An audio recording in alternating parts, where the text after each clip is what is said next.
In a quiet week, when nothing looked urgent, something routine happened across millions of American bank accounts. Direct deposits landed, quietly, automatically, without ceremony. Within 72 hours, nearly all of that money would be gone. Not stolen, not wasted necessarily, simply dispersed along paths so familiar they had become invisible. A recent payroll survey found that nearly half of American workers said a one-week delay in their paycheck would be extremely difficult to manage. Another 28% described it as somewhat difficult. Taken together, more than 3/4 of working adults in the United States depend on uninterrupted income to maintain basic financial stability. That statistic does not describe poverty. It describes a structure, or more precisely, the absence of one. This is not a story about earning more. It is a story about what happens between the moment money arrives and the moment it disappears. The sequence matters more than the sum, and most people have never examined the sequence at all. Consider a fourth-grade teacher at a public elementary school in a mid-sized American city. She earns a stable salary, receives benefits, and has access to a retirement plan through her employer. By most conventional measures, she is financially functional. Bills are paid. Nothing is in collections. Her credit is reasonable. But she carries a quiet unease that she rarely discusses. She has roughly $400 in a savings account that has not meaningfully grown in 3 years.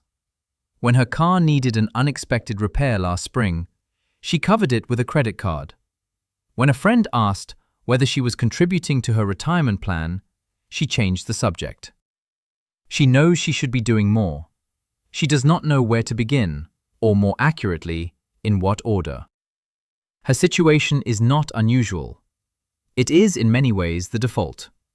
And it persists not because of irresponsibility or ignorance, but because no one ever gave her a map for the territory between earning money and building something with it. The conventional understanding of financial difficulty centers on income. Earn more, the logic goes, and problems resolve themselves. But the data tells a different story. Research cited by Goldman Sachs indicates that a significant share of high earners also report living paycheck to paycheck. Income alone does not explain financial stability. People earning 6 figures describe the same precariousness as those earning far less. The difference between accumulation and stagnation is not primarily a function of how much enters an account. It is a function of what happens immediately afterward. Bankrate's 2026 Emergency Savings Report offers further texture. 24% of Americans report having no emergency savings at all. Nearly 60% could not cover a $1,000 unexpected expense without borrowing or selling assets. The Federal Reserve's latest household financial survey shows only about half of adults maintain 3 months of expenses in reserve. These are not figures describing the margins of the economy. They describe its center. The majority of working adults operate without meaningful financial cushion, regardless of what they earn. The surface story, that people simply need higher salaries, is incomplete. Something more structural is at work. And that structure, or its absence, reveals itself not in annual income statements, but in the micro-decisions that occur between each deposit and each withdrawal. The pattern is so common, it has become invisible. But invisible is not the same as inconsequential. If you find this kind of careful, evidence-based financial analysis useful, subscribing helps ensure future episodes continue examining these systems with the same depth and honesty. Most paychecks follow an invisible path. Money enters an account. Expenses disperse it. The process repeats without deliberate structure. Over months and years, this absence of sequencing becomes the quiet architecture of financial stagnation. Not a single catastrophic decision, but a recurring pattern of undirected flow. Economic conditions have shifted in ways that make this pattern more consequential than it was a decade ago. Inflation has reduced purchasing power compared with just a few years prior. Savings yields have adjusted alongside interest rate changes. Contribution limits evolve annually. Yet many financial routines remain exactly as they were, designed for an economy that no longer exists. The deeper pattern, visible across income levels and demographic groups, is that financial outcomes are shaped less by the total money earned over a lifetime and more by the habitual order in which each paycheck is allocated. Sequencing is the hidden variable, and it is the one variable almost entirely within an individual's control. History doesn't repeat perfectly, but it rhymes. The same behavioral research that explains why most lottery winners return to their prior financial condition within years also explains why disciplined earners of modest income sometimes retire with considerable assets. The mechanism is not luck or talent. It is structure imposed on flow. The mechanics are straightforward, but the implications are profound. A structured approach to each paycheck begins not with investing or saving, but with something far less glamorous: maintaining minimum payments on all existing debts. This is not wealth building, it is stability preservation. Payment history and credit utilization together determine the majority of a credit score. A missed payment increases future borrowing costs, insurance pricing, and sometimes even housing access. The first priority is preventing financial friction before it compounds. Immediately following that baseline comes automation. This is perhaps the single most consequential structural decision a person can make, and it requires almost no ongoing effort. When transfers occur automatically, savings deductions, retirement contributions, debt payments, decisions no longer compete with fatigue, distraction, or impulse. Research from state-facilitated retirement programs shows dramatically higher participation and persistence when savings occur through automatic payroll deductions. The system works precisely because it reduces decision frequency. Once configured, money moves without negotiation. Next comes what might be called operating cash flow, the monthly cost of keeping life functional.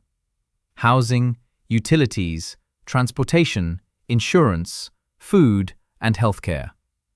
Precision matters here. Estimates introduce instability.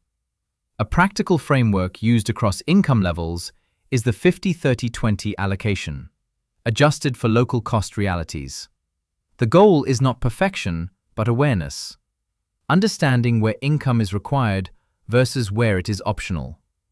Operating funds remain separate from emergency savings.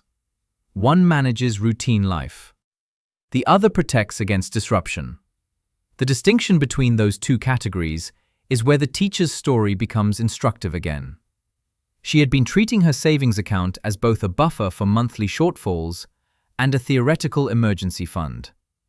It served neither purpose well. The moment she separated the two, even modestly, even imperfectly, the psychological weight shifted. Routine expenses stopped eroding her sense of security.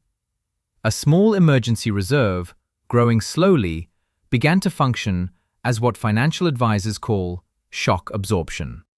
If this structured approach is changing how you think about income rather than how you feel about money, consider subscribing. The goal here is long-term understanding, not short-term motivation. Financial advisors increasingly recommend 4 to 6 months of essential expenses held in liquid savings. High-yield savings accounts, even at reduced rates compared with recent years, still produce multiples of traditional savings returns while maintaining liquidity and insurance protection. The critical insight is that progress occurs through milestones. Small reserves grow into meaningful protection over time. The emergency fund does not need to be built in a single effort. It needs only to be built in a consistent direction. Once stability and liquidity exist, wealth accumulation begins. A widely observed baseline is contributing 10 to 15% of income toward retirement accounts. Employer matching contributions represent one of the few guaranteed financial advantages available to workers. Capturing the full match effectively increases compensation without additional labor. And here the research is clear. Consistency matters more than timing. Decades of regular investing have historically outperformed attempts at optimization or prediction.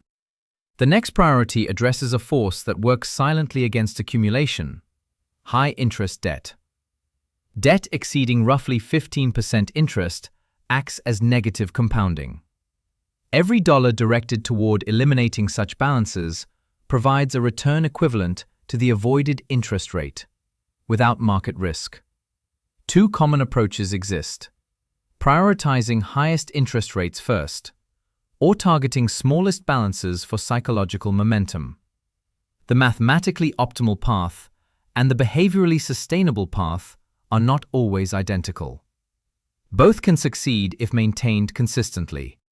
After foundational steps are in place, the framework expands. Roth IRA, as provide tax-free growth potential. Taxable brokerage accounts offer flexibility without contribution limits. Asset placement becomes a question of tax efficiency rather than speculation. The critical insight at this stage is participation itself. Perfect allocation matters less than sustained contribution. The individual who invests consistently in a broadly diversified portfolio, even imperfectly, will historically outperform the one who waits for ideal conditions that never quite arrive. There is a further dimension that most discussions of personal finance neglect entirely: income resilience. Modern labor markets increasingly reward diversified income sources. Research on self-made millionaires frequently finds multiple income streams, not as rapid wealth strategies, but as risk management tools.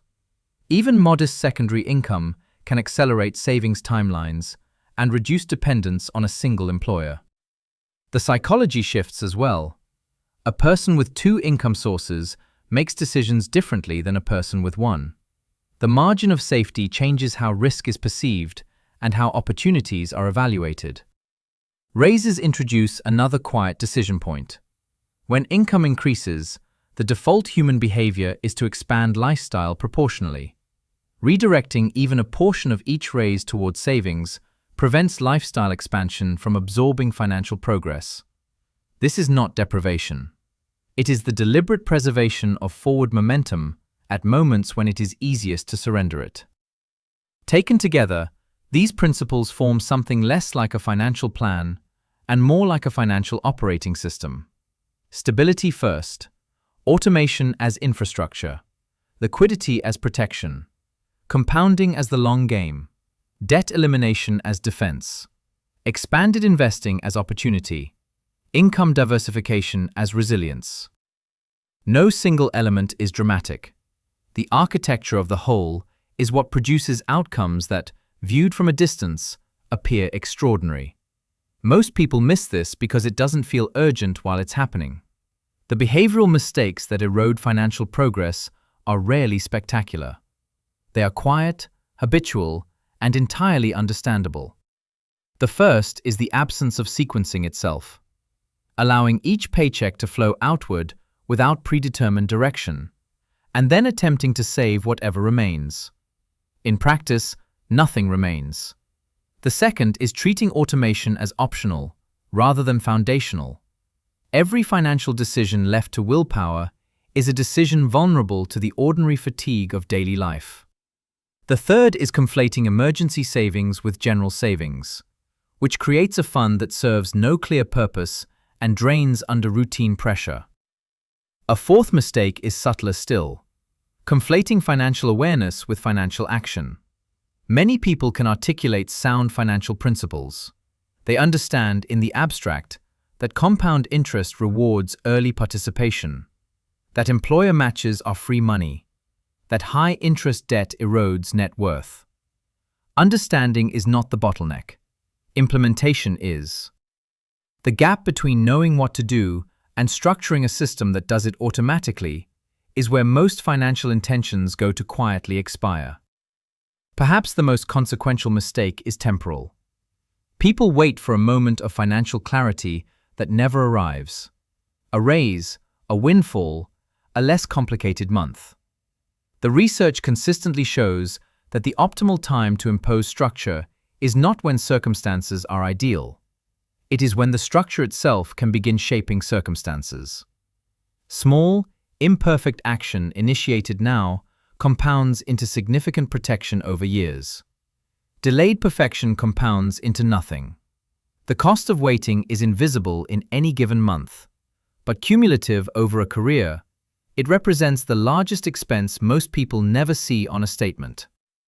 Many viewers return to these frameworks months later when their circumstances change. Subscribing simply makes it easier to revisit structured financial analysis when it becomes relevant again. A calm positioning framework emerges from these observations. It is not a formula for wealth.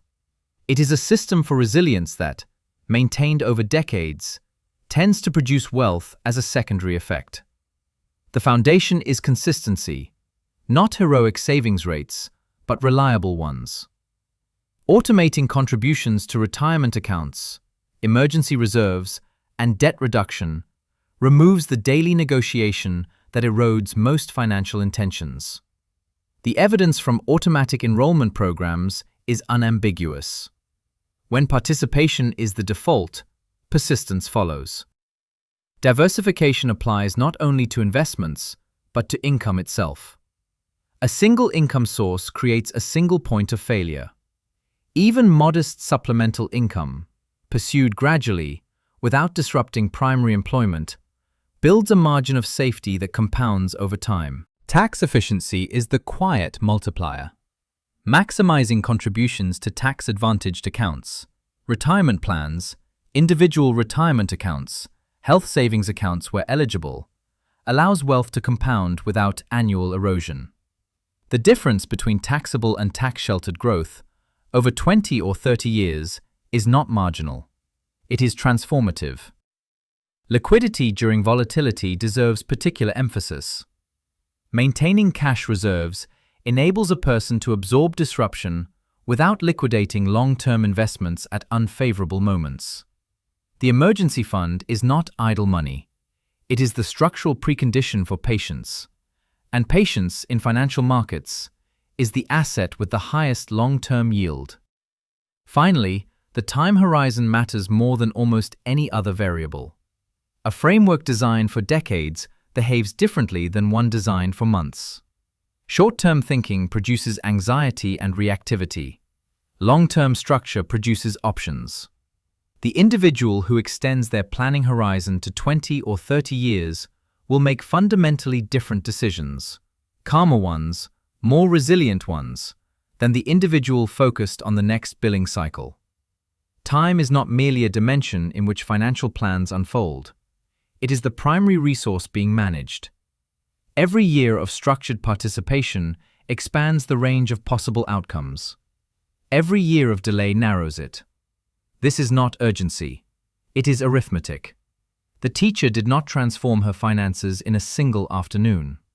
What she did was smaller than that, and ultimately more durable. She set up an automatic transfer of $60 per paycheck into a separate high-yield savings account designated exclusively for emergencies. She increased her retirement contribution by 2%, enough to capture the next tier of her employer's match. She set her credit card to auto-pay the full balance monthly. None of these actions felt significant at the time. There was no dramatic turning point, no moment of revelation. Her daily life looked almost identical from the outside. She still worried about money occasionally. She still checked her account balance before larger purchases. But the texture of that worry had changed. It was no longer the formless anxiety of having no plan. It was the manageable concern of someone executing one. 6 months later, when her apartment's water heater failed unexpectedly, she paid for the repair from her emergency fund and moved on. No credit card. No anxiety spiral. No disruption to the structure she had quietly built. That is what positioned looks like in daily life. It is not affluence. It is the absence of financial emergency in the presence of an unexpected expense. It is the slow, unremarkable accumulation of options where none existed before. Over decades, this routine appears unremarkable. No speculation, No secret strategy, only structured repetition. Yet long-term data repeatedly shows that consistent allocation, automation, and disciplined sequencing produce outcomes that appear extraordinary only in hindsight. Your next paycheck will arrive on schedule. That much is predictable. What changes outcomes is not the amount received, but the order in which it moves afterward. The sequence is the strategy, and the strategy is available to anyone willing to impose it, not once, with great effort, but repeatedly with quiet discipline. The most important financial decisions are not the ones that feel important. They are the ones that feel routine. So routine they eventually require no decision at all. That is the invisible path.